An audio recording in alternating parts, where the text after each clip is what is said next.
Hello friends, welcome to पारा legal study. BPSC 110 जो course है हमारा ग्लोबल पॉलिटिक्स, उसकी 4 यूनिट आज हम करते हैं। Global trading system, WTO and others.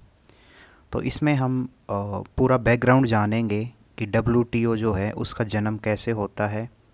Actual में पहले general agreement on tariff and trade, जिसको GATT मीन्स गैट जो बोलते हैं, पहले ये हुआ करता, बाद में इसी को बदल के WTO किया गया। तो हम देखेंगे कि ये जो है क्यों ऐसा हुआ, कौन सी उसमें कमियां रही, और जो ये गैट है इसका मेनली क्या काम था, और किस तरीके से इसने चीज़ों को इम्प्लीमेंट कराया, और WTO अभी कहाँ पे एग्जिस्ट करता है करंट सिचुएशंस में, और इंडिया का स्टैंड क्या है WTO को लेके। तो इन इन सब चीज़ों को लेके मीन्स काफ़ी इंपॉर्टेंट चैप्टर है।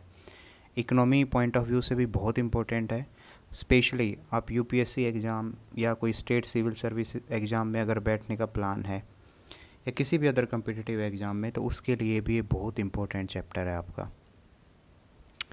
तो चलते हैं, इसको सुनते हैं। देखो, इंट्रोडक्शन में अगर मैं बात करूँ इसमें, तो सबसे पहले एक हिस्ट्री आपको समझनी होगी कि पूरा जो ये वर्ल्ड ट्रेड है, क्योंकि ऊपर जो चैप्टर का नाम है वो है ग्लोबल ट्रेडिंग सिस्टम, तो हमें समझना होगा कि वर्ल्ड ट्रेड की हिस्ट्री क्या रही है। देखो, बिल्कुल स्टार्टिंग से अगर मैं आपको बिल्कुल ज़ीरो से लेके चलूँ, तो सबसे पहले करीबन 1st सेंचुरी BC में सिल्क ट्रेड रूट हुआ। और सिल्क ट्रेड रूट के थ्रू क्या होता था, जनरली चाइना से जो लग्जरी आइटम है वो जाते थे आपके यूरोप में। फिर 7th सेंचुरी के आसपास आके क्या हुआ, जो आपका ट्रेड रूट मीन्स समुद्र के थ्रू व्यापार होने लगा, और उसमें जनरली स्पाइसेस जो थे, मसाले, वो यूरोप जाते थे। तो ये एक सबसे पहला फेज़ आप मान लो। उसके बाद जो सेकंड पार्ट आता है वो है आपका मॉडर्न जो ट्रेडिंग सिस्टम है, उसकी एज को हम बोलते हैं 16th सेंचुरी, जो एज ऑफ मर्केंटाइलिज्म भी उसको कहते हैं। और इस एज में क्या होता है, 1500 से 1750 के बीच ये टाइम पीरियड है। इस दौरान जर्नली जो ये क्या बोलते हैं, स्ट्रॉन्ग यूरोप के जो स्ट्रॉन्ग, या मैं कहूँ एलाइट जो वर्ग था, वो उनका एक ही काम था, क्या, कि जितना ज़्यादा हो सके एक्सपोर्ट जो है, एक्सपोर्ट और इंपोर्ट में सबसे ज़्यादा उनका जो फोकस होता था वो एक्सपोर्ट पे होता था, more than the import. Simple भाषा में हम बात करें, इंपोर्ट क्या होता है, इंपोर्ट होता है बाहर से चीज़ों को लेना, एक्सपोर्ट होता है चीज़ों को बेचना। तो ये जो मैंने सेकंड फेज़ बताया, एज ऑफ मर्केंटलिज्म, जो कि 1500 से 1750, इस एज में, इस दौरान जो ट्रेड होता था ना, उस ट्रेड में ये जो व्यापारी थे, एलाइट वर्ग थे, या इंडस्ट्रीज जो लोग थे, यहाँ पे इंडस्ट्रीज में मेनली थे स्टेट को, जैसे क्राउन, अगर मैं बात करूँ ब्रिटेन के केस का एग्जांपल उठाऊँ, तो वहाँ के जो अमीर वर्ग थे, तो उनका एक ही काम था, उनका एक ही फोकस था कि एक्सपोर्ट जो है ना वो ज़्यादा होना चाहिए और इम्पोर्ट कम होना चाहिए। और तो इसके लिए एक स्ट्रॉन्ग आपको स्टेट भी चाहिए, या फिर पावरफुल मोनार्की चाहिए, और वो ब्रिटेन पे सूट भी करता था। और इसीलिए ब्रिटेन इस एज में काफ़ी जो उसने एक इंडस्ट्रीज़ को, या मैं कहूँ अपना बहुत ज़्यादा प्रॉफिट ब्रिटेन ने उस दौरान किया। नेक्स्ट जो स्टेज है वो है इंडस्ट्री कैपिटलिज्म की स्टेट। ये लेट 18 और अर्ली 19th सेंचुरी में आई। इसमें इंग्लैंड, फ्रांस और जर्मनी, ये 3 इम्पोर्टेंट प्लेयर हैं जिनके बीच प्रोडक्टिविटी को लेके, और मैं कहूँ इन्हीं के बीच रियल कंपटीशन था। ये जो फेज़ है इंडस्ट्री कैपिटलिज्म वाला फेज़, इस दौरान अगर हम बात करें तो इन्होंने जनरली क्या करते थे, रॉ मटेरियल को कॉलोनीज़ से, क्योंकि उस समय इनकी जर्मनी की भी, इंग्लैंड की भी, फ्रांस की भी अलग अलग जगह कॉलोनीज़ थी, तो उन कॉलोनीज़ से रॉ मटेरियल को उठाते थे, और फिर यहाँ पे अपने यहाँ पे सामान मतलब बना करके उनको बाहर बेचते थे। एडम स्मिथ और डेविड रिकार्डो जो हैं, उन्होंने इस प्रिंसिपल्स का मतलब इंडस्ट्री कैपिटलिज्म में खुला, बिल्कुल ओपन मार्केट की उन्होंने डिमांड की थी। उन्होंने कहा था कि जो कंपटीशन है ना वो अच्छा होता है, और मार्केट को बिल्कुल ओपन छोड़ देना चाहिए। तो एडम स्मिथ ने ये भी बोला कि उससे क्या होता है, जब आप मार्केट को ओपन छोड़ते हो तो कंपटीशन होगा, कंपटीशन होगा तो उससे क्या होगा, डिवीज़न ऑफ लेबर जो है वो उसका प्रोडक्शन वो प्रोड्यूस होगा। और जब डिवीज़न ऑफ लेबर प्रोड्यूस होगा तो उससे प्रोस्पेरिटी भी आएगी, पीस भी आएगी, लोगों के पास पैसा भी होगा। तो ये जो पूरा फेज़ है ये इंडस्ट्री कैपिटलिज्म का फेज़ है। लेकिन देखो, इसमें कमी क्या आती है, कमी ये आती है कि जब फर्स्ट वर्ल्ड वॉर होता है ना, उस दौरान यूरोपियन कंट्रियों को काफ़ी नुकसान पहुंचता है। इसके अलावा ग्रेट डिप्रेशन 1929 का जो ग्रेट डिप्रेशन है, ये दो मेजर ऐसी घटनाएं थी जिसके बाद ऐसा महसूस होने लगा कि नहीं, शायद ये जो कैपिटलिज्म का जो मॉडल है, जिसको एडम स्मिथ ने और डेविड रिकार्डो ने सपोर्ट किया, उसके ऊपर पहली बार एक क्वेश्चन मार्क जो है वो लगना स्टार्ट हो गया। तो उसके बाद अगर और सबसे जो मेन चीज़ है, क्योंकि फर्स्ट वर्ल्ड वॉर में तो बहुत ज़्यादा पैसा जो है वो इन्होंने ज़्यादातर यूरोपियन कंट्रीज़ ने अपने हथियारों पे और आर्म्स मतलब युद्ध में ही खर्च कर दिया। तो जो पावर शिफ्ट है, अगर हम देखें पिछले जो 300 400 500 सालों से जो यूरोप सेंट्रिक जो पावर थी वो अब शिफ्ट हो गई थी इस दौरान फर्स्ट वर्ल्ड वॉर के बाद, और ग्रेट डिप्रेशन 1929 के बाद पावर शिफ्ट हो गई यूएसए की तरफ। लेकिन उसमें भी उस दौरान अगर हम बात करें तो यूएसए इतना ज़्यादा डेवलप नहीं था। साथ साथ में सोवियत जो मॉडल है वो भी इमर्ज्ड हो रहा था। तो एक तो यूरोप का जो पुराने मॉडल थे वो धराशायी हो गए थे।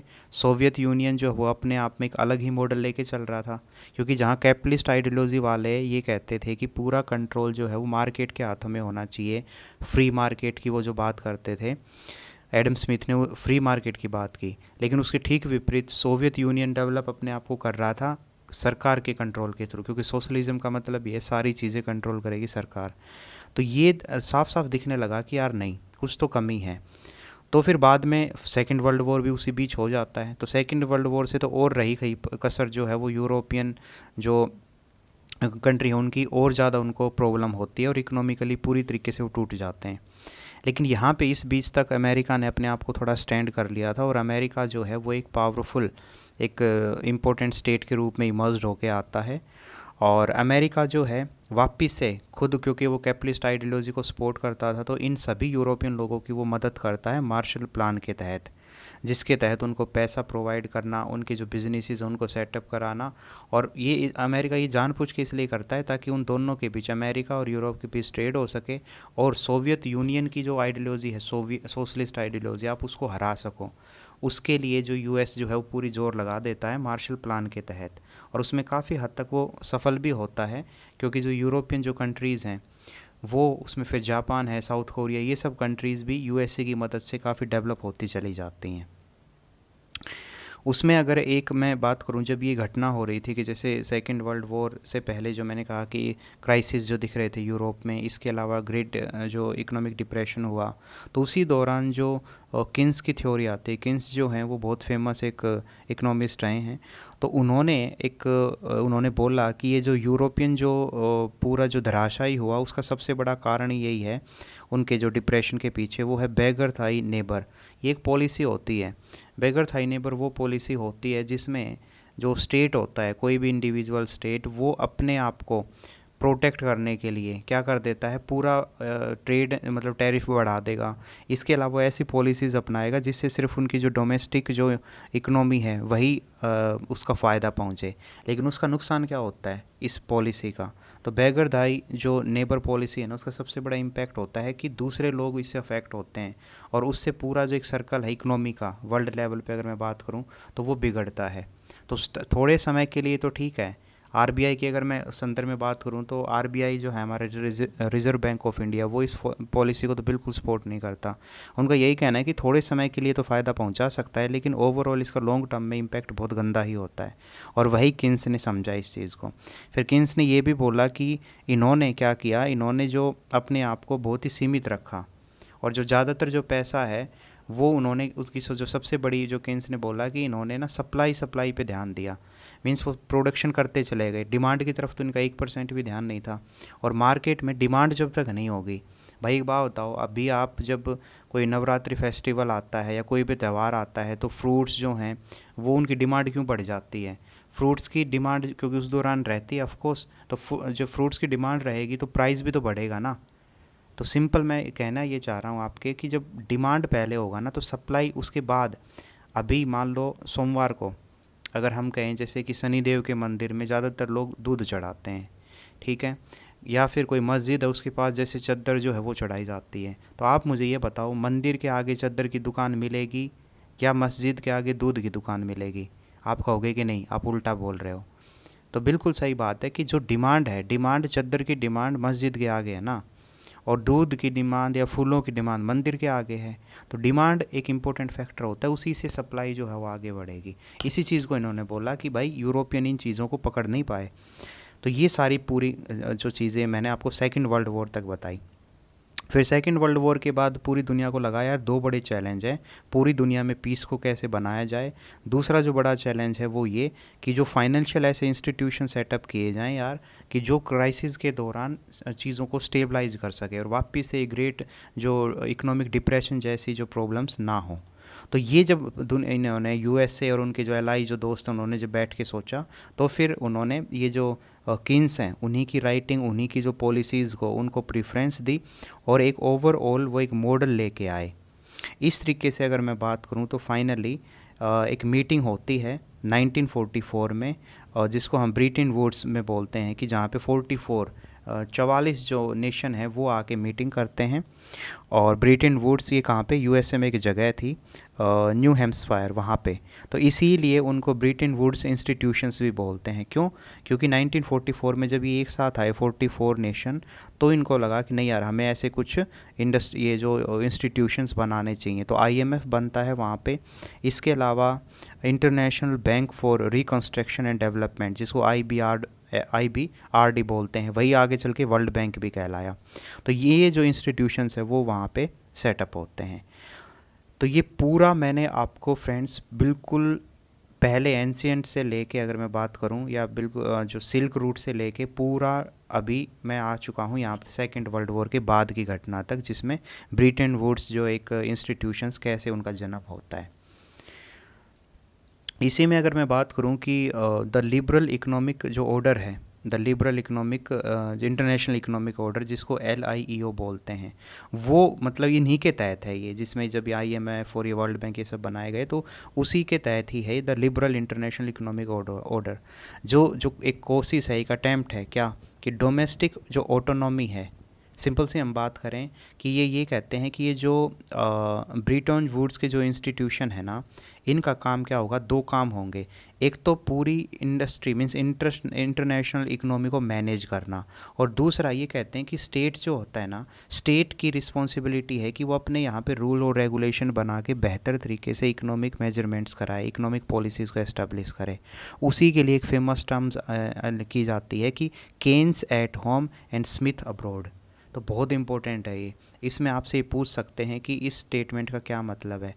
मुझे नहीं पता कि इग्नू के जो एग्जामिनर सेटर है वो कितना पढ़ते हैं, कितना जोर लगाते हैं पेपर सेट करने में, बट अगर मेरे से पर्सनली पूछो तो ये UPSC लेवल का क्वेश्चन है, कि सिर्फ एक वो स्टेटमेंट दे दे कि Keynes eight home and Smith abroad full stop, और उसके बाद लिखे आपको कि एलेबरेट दिस स्टेटमेंट। तो ये बहुत ज़बरदस्त क्वेश्चन आपका बनता है।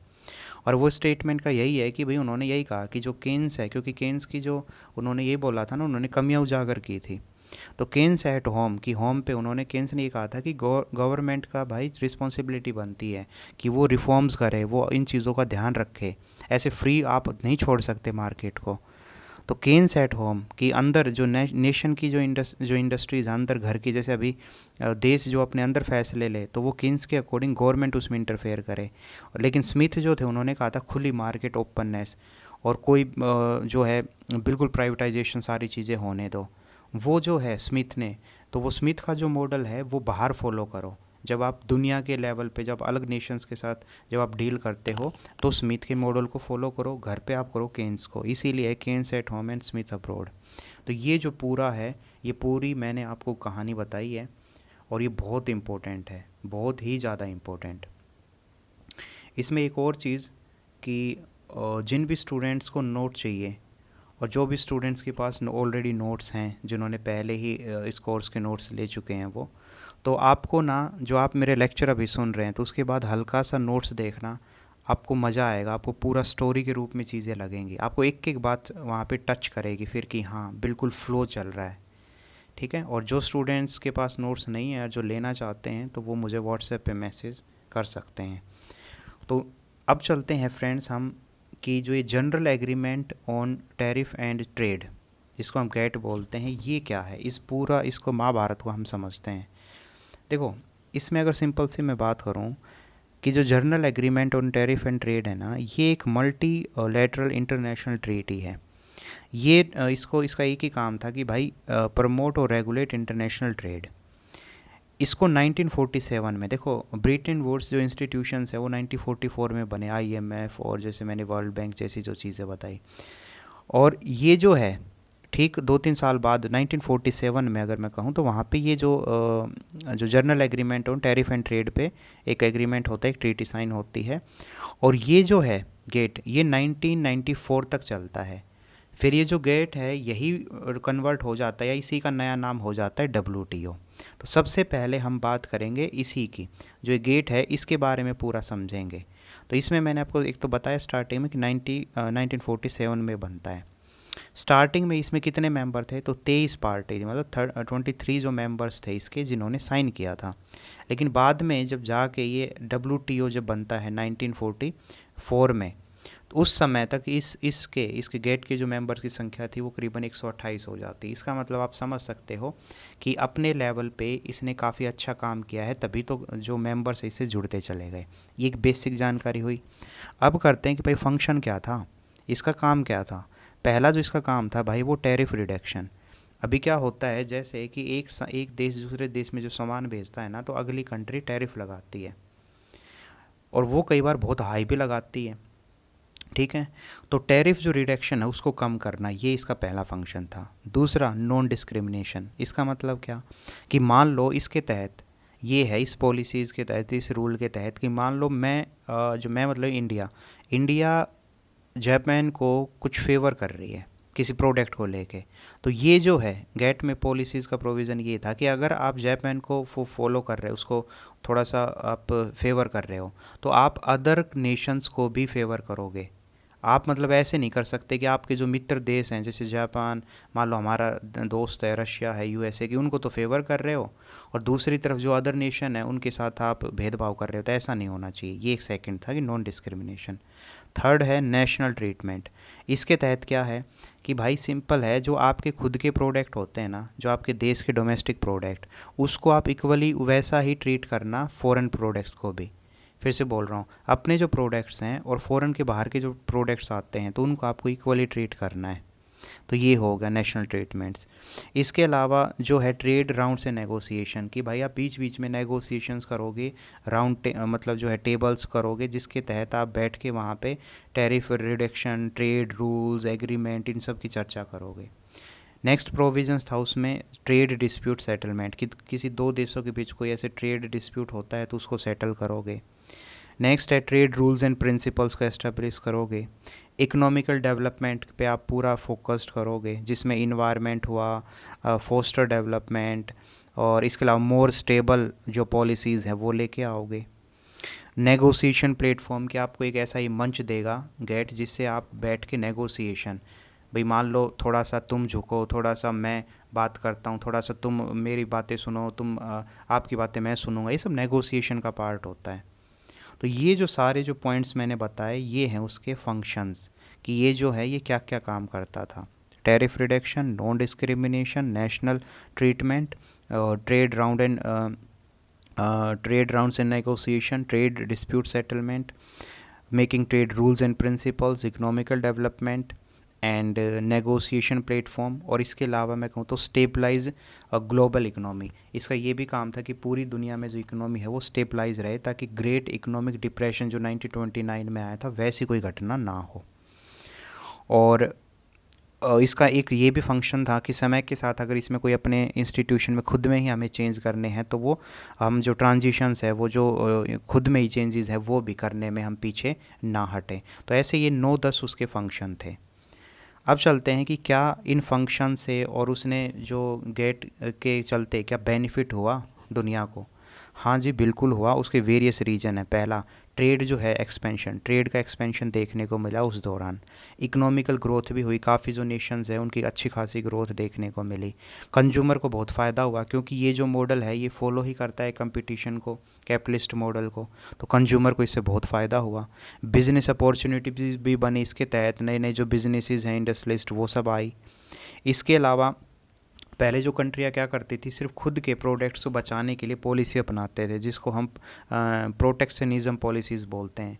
तो उसको कम किया गया इसके तहत, तो ये भी एक बेनिफिट हुआ। इसके अलावा जो इंटरनेशनल रिलेशन में एक स्टेबिलिटी आई, क्योंकि जब आप हर चीज़ रूल्स रेगुलेशन गवर्निंग पे करोगे तो उससे स्टेबिलिटी तो आएगी। नेक्स्ट जो है वो है लिस्ट डेवलप कंट्रीज जो है उनको बहुत फ़ायदा हुआ। ट्रेड राउंड जो कॉन्फ्रेंसेस हुए तो वहाँ पे नेगोशिएशंस, एक दूसरे से बात करने का जो एक वो जो स्टेबिलिटी लाना, इन सब चीज़ों में बहुत फ़ायदा हुआ।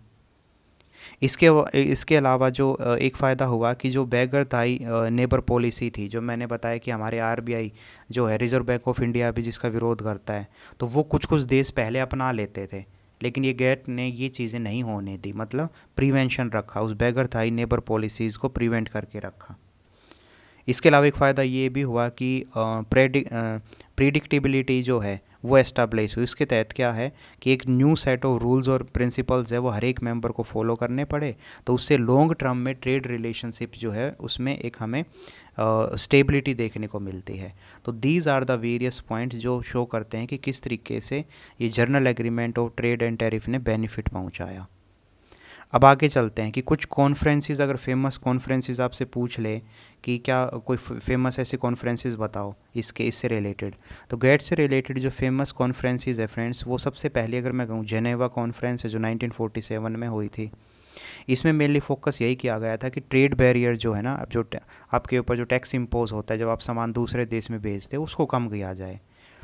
ये 47 में हुई। बाद में और भी बीच में कुछ कुछ कॉन्फ्रेंसेस हुई, लेकिन हम क्योंकि मेन पे बात कर रहे हैं तो अगली जो मेन कॉन्फ्रेंस है वो है कैनेडी राउंड।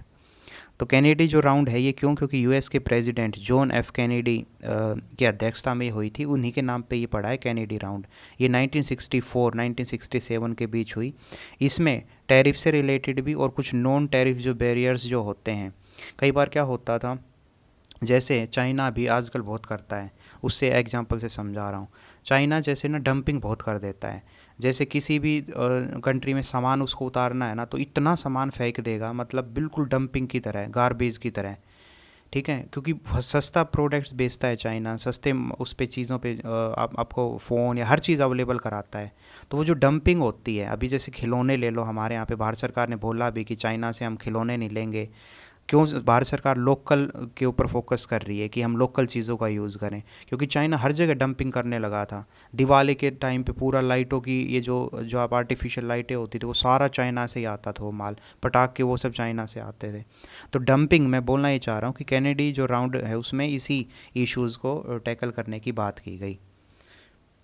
नेक्स्ट जो फेमस जो एक राउंड टेबल हुई उसको बोलते हैं उरुग्वे राउंड। ये 1984 से 1996 के बीच हुई। इसमें एग्रीकल्चर, टेक्सटाइल और इंटेलेक्चुअल जो प्रॉपर्टी राइट होते हैं, इसके अलावा जो wide range of other issues जिसमें सर्विसेज, उन सब के बारे में चर्चा हुई। और ये उरुग्वे राउंड के बाद ही जब ये 1994 में ख़त्म होती है राउंड, उसी से फिर मतलब मैं कहूँ तो WTO का जन्म होता है। तो खैर ये वेरियस कॉन्फ्रेंसेस मैंने बताई कि Geneva conferences, Canada round and Uruguay round. अब बात करते हैं कि भाई लिमिटेशन क्या थी, कि कौन सी ऐसी कुछ कमियां रह गई, कहाँ पे थोड़ा सा ये तो गेट जो है वो थोड़ा सा चूक गया। पहला है लिमिटेड कवरेज, क्योंकि हमने जो बात की ना कि WTO जो है ना वो वाइड रेंज ऑफ इश्यूज़ को लेके अभी चल रहा है, जैसे service, intellectual property right, agriculture, textile, communication, अभी जो और इंटरनेट रिलेटेड इश्यूज़ हैं। लेकिन गेट के टाइम पे ये नहीं थे, तो उसकी जो कवरेज थी वो थोड़ी लिमिटेड थी, स्कोप उसका थोड़ा सा कम था। जो ग्लोबल लेवल पे जो कॉम्प्लेक्सिसिटी है, जो एक बढ़ते हुए जो चैलेंजेस थे, वो गेट जो उसको लेके सही से वो चल नहीं पा रहा था, तो लिमिटेड कवरेज थी। दूसरा इन्फोर्समेंट चैलेंज थे, कि उसको जब कोई भी ऑब्लिगेशन आता या कोई भी चीज़ वो जब फॉलो करने की बात आती तो उसको इन्फोर्समेंट कराने का बड़ा एक सिरदर्दी आ जाती, क्योंकि सभी मेंबर स्टेट किसी एक कंक्लूजन पे नहीं पहुंच पाते थे। आगे जो है वो है इनइक्विटेबल इम्पैक्ट, कि जैसे जो डेवलप जो नेशन उनकी दादागिरी ज़्यादा चलती थी, तो लिस्ट डेवलप्ड जो नेशन है वो बेचारे उनको लगता था कि हमारे साथ कुछ भेदभाव हो रहा है, उसी को बोलते हैं इनइक्विटेबल इम्पैक्ट।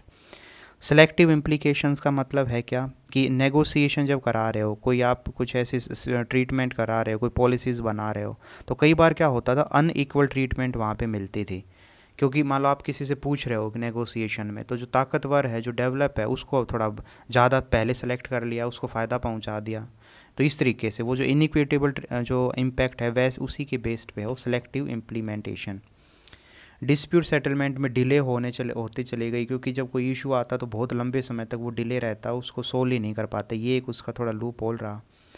इसके अलावा पॉलिटिकल प्रेशर भी मैं बात करूँ तो वो भी एक मेजर रीजन था, जिसके तहत कि कुछ जो पॉलिटिकल जो पावरफुल जो स्टेट थे, वो अपने जो रूल्स एंड रेगुलेशंस, अपने इंटरेस्ट, अपनी इंडस्ट्रीज़ को बचाने के लिए वो उस पावर का यूज़ करते थे। तो these are the various limitation of the general agreement on trade and tariff.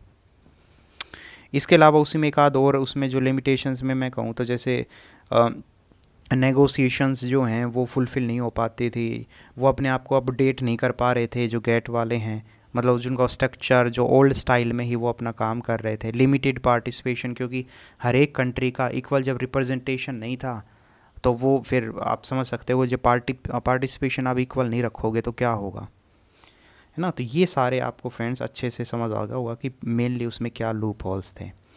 तो इन सब ही के चलते फिर बाद में जो है डब्ल्यू का जन्म होता है। तो अब समझते हैं कि भाई डब्ल्यू जो है उसके बारे में थोड़ा हम देखते हैं। तो डब्ल्यू जो है वो एक इंटर गवर्नमेंट ऑर्गेनाइजेशन है जो ट्रेड के ऊपर पूरा उसको ध्यान देती है नेशंस के बीच। ये 164 मेंबर्स जो हैं, इसके अगर मैं बात करूं डब्ल्यू में अभी 164 मेंबर्स हैं, और ये बहुत इंपॉर्टेंट बॉडी है। 1995 में 1 जनवरी 1995 को ये बनी थी। और उसी में अगर उसमें कुछ इंपॉर्टेंट चीज़ें हम देखें तो डब्ल्यू जो है वो फैसिलिटेट करता है कि trade in good services and intellectual properties among participating countries. तो एक प्रॉपर फ्रेमवर्क तैयार करता है। इसके अलावा जो डब्ल्यू है उसमें जो इंडिपेंडेंट डिस्प्यूट रिजोल्यूशन का मैकेनिज़्म किया गया है। ट्रेडिंग जो पार्टनर्स हैं और वो सब क्या है, इन्वायरमेंटल प्रोटेक्शंस और हमारा जो गोल है जैसे सिक्योरिटी से रिलेटेड सस्टेनेबल गोल, उनको फुलफ़िल करने की इसमें बात की गई है। एक और चीज़ जो आप जो मेजर उसके जो बेनिफिट थे, जो हमने देखा था कि कई जगह पे उसने बहुत फ़ायदा भी पहुंचाया गेट ने, तो वो सब पॉलिसीज़ इन्होंने यहाँ पे भी अपनाई युग की यूँ, क्योंकि उसी का ही तो एक तरीके से नया रूप है ना ये। तो यहाँ पे अगर मैं बात करूँ कि जैसे डब्ल्यू की कुछ इंपॉर्टेंट जो प्रिंसिपल्स हैं वो क्या है, ट्रेड विदाउट डिस्क्रिमिनेशन। ये याद करो गेट के टाइम पे भी मैंने बताया था कि ये एक नेशंस को अगर अगर आप मैं जापान को फेवर कर रहा हूँ ना, तो मैं हर कंट्रीज़ को फिर वैसे ही ट्रीट करूँगा, किसी के साथ भेदभाव नहीं है। तो ट्रेड विदाउट डिस्क्रिमिनेशन। इसके अलावा बाइंडिंग की, अब इनके जो रूल्स होते हैं वो हर एक मेंबर के ऊपर बाइंडिंग है। ट्रांसपेरेंसी भी है कि जब मेंबर स्टेट जब है किसी को कोई रूल्स बनाना है तो वो सभी के लिए है, उसमें सुना जाएगा, सभी उसमें पार्टिसिपेट करेंगे। रूल्स जो हो, ट्रांसपेरेंसी मतलब सबके आगे है, वो कुछ पीछे छुपा हुआ उसमें नहीं है। इसके अलावा स्पेसिफिक वैल्यू जैसे इन्वायरमेंट के ऊपर बहुत जोर है। तो और जो अभी टेक्नोलॉजीज़ बदल रही हैं तो उसके हिसाब से इंटरनेट और उन सब इश्यूज़ को भी इसने टच किया। तो ये कुछ इंपॉर्टेंट प्रिंसिपल्स हैं जो डब्ल्यू को वाइडर बनाते हैं। गेट वाले तो हैं ही, लेकिन मैं ये बोलना चाह रहा हूँ कि ये कुछ अलग हैं उनके अलावा। अब आते हैं कि रोल क्या है डब्ल्यू का। रोल सेम है कि एक तो ग्लोबल सिस्टम, पूरा ट्रेड्स एंड रूल्स को दुनिया के लेवल पे ऑपरेट करना, नेगोशिएशन कराना, मेंबर्स के डिस्प्यूट को सुलझाना, डेवलपिंग कंट्री को फ़ायदा पहुंचाना, आईएमएफ, वर्ल्ड बैंक और अदर जो रीजनल जो डेवलपमेंट इंस्टीट्यूशंस उनके साथ मिल के काम करना।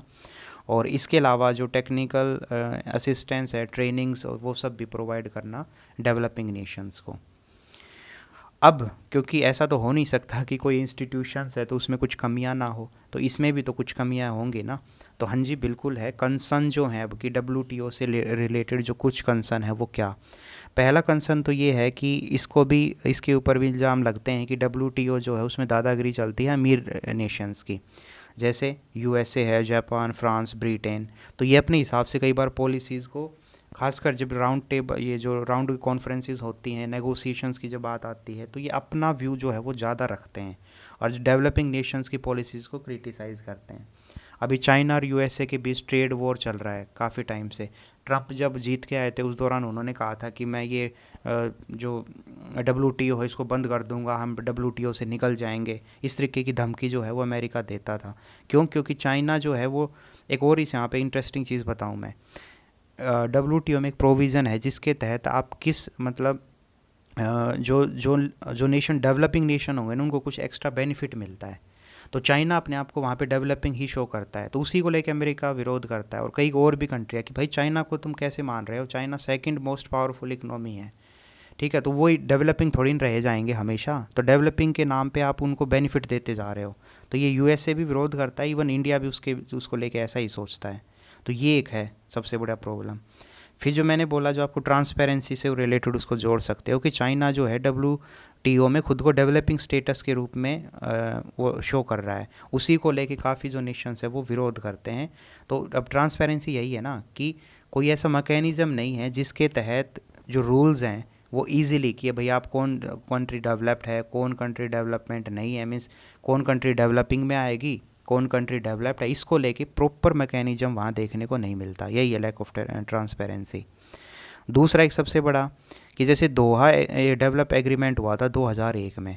अब वहाँ पे क्या था, वहाँ पे जो मेन चीज़ है कि कुछ जो इश्यूज़ को वहाँ पे उठाया गया, लेकिन उसमें करीबन 150 कंट्री जो हैं वो उस तक पहुँचने में, मीन्स अगर मैं कहूँ कि दोहा, सिंपल भाषा में बात करें, दोहा जो जगह है वहाँ पे हुआ था, दोहा डेवलपमेंट एग्रीमेंट में जो मुद्दे उठाए गए थे ना, उसको लेके सारे नेशंस ने साइन नहीं किए।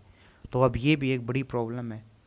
फिर एक और सबसे जो इम्पोर्टेंट चीज़ है जो आपको ध्यान रखना है, अभी देखो क्या करता है ये जो WTO है ना, ये ट्रिप्स है, ट्रिप्स का मतलब trade related intellectual property rights, उनको डिफेंस करने की बात करता है। ठीक है, किसको प्रिजर्व करने के लिए, जो हेल्थ और ह्यूमन लाइफ से रिलेटेड इंडस्ट्रीज़ हैं। लेकिन इसका नेगेटिव इम्पैक्ट क्या है, नेगेटिव इम्पैक्ट ये है, कई देश ये कहते हैं कि भाई जो ये जो दवाइयाँ हैं ना, जिनको आप प्रिजर्व कर रहे हो, इनको इतना प्रोटेक्शन मत दो इन दवाइयों को, क्योंकि वो जो दवाइयाँ हैं फिर वो मोनोपोली स्टार्ट कर देती हैं। क्योंकि आपने जब कॉपीराइट दे दिया कि अब कोई और दवाई बना नहीं सकता, तो होगा क्या, मार्केट में जब वो कंपनी, क्योंकि और कंपनी कोई बना नहीं रही है, और वो जो कंपनी, ओरिजिनल कंपनी जो मार्केट में उतारेगी तो अपने हिसाब से प्राइस को फिक्स करेगी। उससे प्रॉब्लम क्या होती है, जो ये गरीब देश हैं जहाँ पे HIV, एड्स और अदर प्रॉब्लम जो डिजीज़ हैं, उस वो घाटे में चलती हैं, और उससे बहुत ज़्यादा जो डेथ है वो होती भी है। तो ये इस चीज़ में इंडिया भी इस चीज़ का विरोध करता है कि भाई आप क्या कर रहे हो यार, ये जो ट्रेड रिलेटेड इंटेलेक्चुअल प्रॉपर्टी जो राइट्स हैं, इस पर क्यों इतना डिफेंस कर रहे हो, इसको थोड़ा सा फ्लेक्सिबल बनाओ। तो ये कुछ वेरियस चीज़ें हैं, कंसर्न है। अब चलते हैं इंडिया और WTO, कि इंडिया और WTO का क्या इसमें थोड़ा सा इशू है, और इंडिया ने किस तरीके के रिफॉर्म्स के बारे में बात की है। तो अब इंडिया के संदर्भ में WTO को समझेंगे। पहला तो ये है कि इंडिया जो है ना, वो हमेशा एक चीज़ लेके चलता है। इंडिया कहता है कि भाई ऐसा है, ये जो आप एक जो कस्टम ड्यूटीज़, जैसे इंडिया का ये कहना है कि जो इलेक्ट्रॉनिक ट्रांसमिशंस जो हैं, जिसको ट्रांसमिशन हम बोलते हैं, तो India oppose the continuation of the customs duties on the electronic transmission, कि हम जैसे जब ये सामान भेजते हैं तो वो कस्टम्स ड्यूटीज़ को इम्पोज करते हैं ज़्यादा। तो इंडिया कहता है कि भाई आप ऐसा मत करो, क्योंकि अगर ऐसा आप कर रहे हो ना तो इससे डेवलप नेशन को ही फेवर हो रहा है।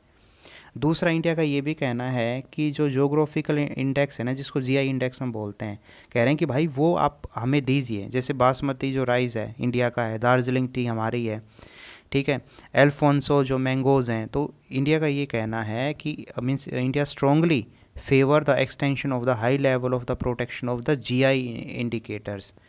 लेकिन वो जो है कि GI इंडिकेटर्स को पूरा प्रोटेक्शन करने की जो सहमति है वो वहाँ पे नहीं हो पाती, और इंडिया कह रहा है कि भाई आप इनको GI टैग दीजिए। अब GI टैग इनको मिल जाएगा तो सबसे बड़ा फ़ायदा इंडिया को ही तो होना है ना, क्योंकि इंडिया जब इन सामान को वहाँ पे बेचेगा तो उसकी अपनी एक ब्रांड वैल्यू होगी। क्योंकि GI के बाद ना जो भी आइटम होता है जिसको GI मिला, जोग्राफिकल इंडेक्स, तो उसकी वैल्यू बहुत ज़्यादा बढ़ जाती है। तो इंडिया ये कहता है। दूसरा, इंडिया ये कहता है कि भाई आप एक काम करो, जो आपका जो इंस्टीट्यूशंस है ना उसके अंदर पहले तो आप रिफॉर्म लेके आओ, कि ये जो दादागिरी चलती है अमीर लोगों की, वही लोग नेगोशिएशन करते हैं, वही रूल्स एंड रेगुलेशंस को अपने हिसाब से फॉर्मुलेट करते हैं, भाई इसको ख़त्म करो। और जो साउथ नेशंस हैं, जिसमें ग्लोबल साउथ की, वो इंडिया हमेशा आवाज़ उठाता है, जिसमें अफ्रीकन कंट्रीज़ हैं और अदर डेवलपिंग और पुअर कंट्रीज़ हैं। तो इंडिया कहता है कि भाई उनकी भी सुनो, उनको भी इक्वल रिप्रेजेंटेशन दो। तो ये जो सारे हैं इंडिया जो है, मतलब मैंने इश्यूज़ बताए, या मैं कहूँ कि इंडिया इस तरीके से WTO में अपनी बात रखता है। अगर कुछ रिफॉर्म्स की मैं बात करूं तो अभी लेटेस्ट में बिल्कुल 2023 की मैं बात करूं तो इंडिया ने कुछ रिफॉर्म्स रखे थे। इंडिया ने कहा कि 3430 एक प्रपोजल रखा। उसके तहत क्या है, उसके तहत ये है कि भाई आप 2025 तक, क्यों, क्योंकि 1995 में 1995 में WTO बना था 1 जनवरी को।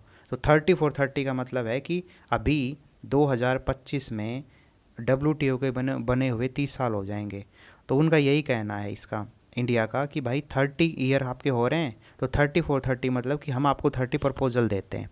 उन प्रपोजल में जो है ना ये सारी चीज़ें आएंगी कि भाई आप साउदर्न जो है, जो नेशन, जो स्टेट हैं, जो जो साउथ कंट्रीज़ भी बोला जाता है जिनको, पुअर और डेवलपिंग कंट्रीज़, कि आप उनका रिप्रेजेंटेशन बढ़ाओ।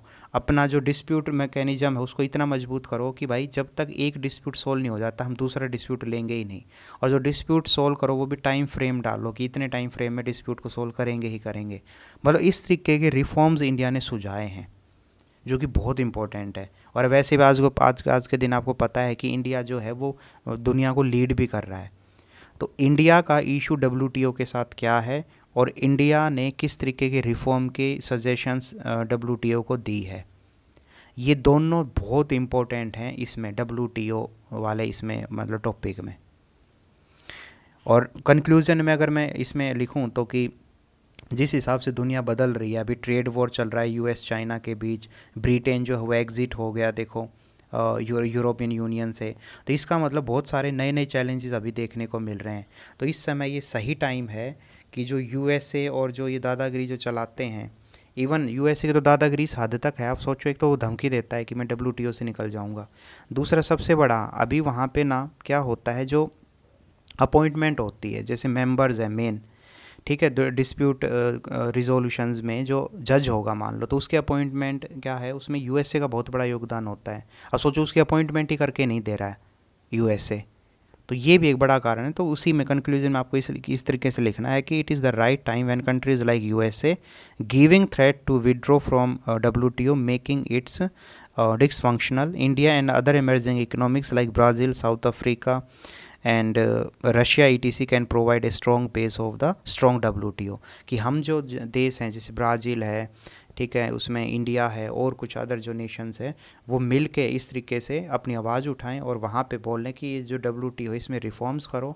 और इसका जो है, जो US जो जैसे दादागिरी जो दिखाता है, फिर वो सब भी कंट्रोल में आएगी।